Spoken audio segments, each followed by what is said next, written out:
আমাদের নেতা 10,000 কিলোমিটার দূরে থেকে বাংলাদেশ জাতীয়তাবাদী শক্তিকে 16টি বছর টিকিয়ে রেখেছে। কাছে যান, ভোট দিয়ে ওই সংসদে শেরে বাংলানগর ওই সংসদে যা সংখ্যাগরিষ্ঠতা অর্জন করে ক্ষমতায় যান, সংবিধান পরিবর্তন করে পিয়ারে দেন। কিন্তু বাংলাদেশের মানুষ 55 বছরে বুঝে ফেলেছে বাংলাদেশের নির্বাচন একটাই, আমার ভোট আমি দিব। সেই ভোটকে মৃত ব্যক্তির ভোট দ্বারা চলাচলি করে দিয়েছে শেখ হাসিনা।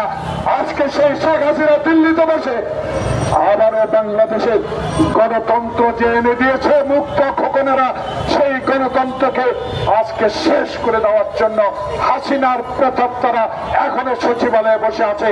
তাই আজকে গণতন্ত্র ফোরামের দাবি হবে, আপনাদের মাধ্যমে আমরা জানিয়ে দিতে চাই 2026 সালের ঘোষিত ফেব্রুয়ারি নির্বাচনে যারা 2014 সালে কুকুরের উপস্থিতিতে এমপি হয়েছে, যারা 2018 সালে আজকে দিনের ভোট রাতে করে এমপি হয়েছে, যারা 2024 সালে বাংলাদেশে দিনের ভোট রাতে করেছে, সেই প্রেতাত্মারা এখনো আছে।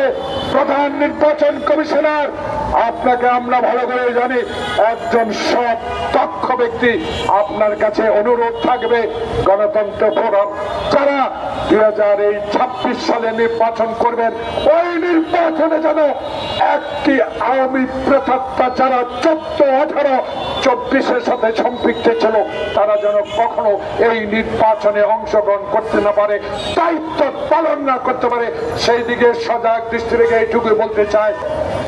আমাদের নেতা 10,000 কিলোমিটার দূরে থেকে বাংলাদেশ জাতীয়তাবাদী শক্তিকে 16টি বছর টিকিয়ে রেখেছে।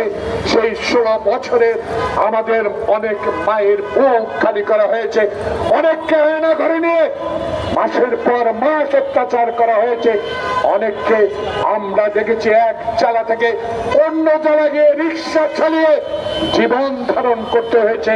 সেই ভাইদের কথা স্মরণ করে অনুগ্রহ করে আগামী ফেব্রুয়ারি নির্বাচনকে সংখ্যামুক্ত করুন, সংখ্যার দিকে ঠেলে দেবেন না। কারণ আজকের এই গণতন্ত্র পুরাণের বিষয় হলো সচিবালয়ে হাসিনার প্রেতাত্মারা এখনো বসে আছে। সচিবালয়ে নয়, শুধু সারা বাংলাদেশে উপজেলা বলেন, জেলা বলেন, যারা 2014 সালে আমাদেরকে নির্বাচন থেকে বিরত রেখেছিল, আমাদের আন্দোলনকে ধূলিসাৎ করে দিয়েছিল, নিজেরা বোমা ফাটিয়ে নিজেরা ট্রেন লাইন উঠিয়ে দিয়ে আমাদেরকে মামলা দিয়েছেন, আজকে তাদের উদ্দেশ্যে বলতে চাই, আবারও কি সেই ষড়যন্ত্র এই আওয়ামী প্রেতাত্মাদের দ্বারা শুরু হয়েছে? যদি বুঝে থাকেন হাসিনার প্রেতাত্মারা এখনো সচিবালয় আছে, অনুগ্রহ করে। কারণ 2001 সালে বেগম খালেদা জিয়া আপনাদেরকে 2জন মন্ত্রিত্ব দিয়েছিল, শহীদ প্রেসিডেন্ট জিয়াউর রহমান আজকে বাংলাদেশে বিভক্তি ছেড়ে বাংলাদেশকে বিশ্বের দরবারে একটি দেশ হিসেবে প্রতিষ্ঠা করার মানুষে যেই দল গঠন করেছিল, সেই দলের আদর্শ নিয়ে বেগম জিয়া বাংলাদেশে এরশাদ বিরোধী আন্দোলন করে গণতন্ত্রকে ফিরে এনেছে।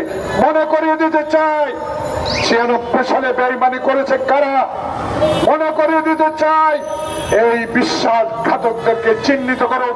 দয়া করে রাজপথ থেকে উঠে এসে এই ইন্টেরিয়াম গভর্নমেন্টের যে নির্বাচনের ট্রেন, সেই ট্রেনে চলেন, জনমত যাচাই করেন। জীবন অবাক না করলে কে করবে? 28% মিল্ক ফ্যাটের অবাক করার সাথে ফ্রেশ মিল্ক পাউডার জীবন অবাক করুক প্রতিদিন।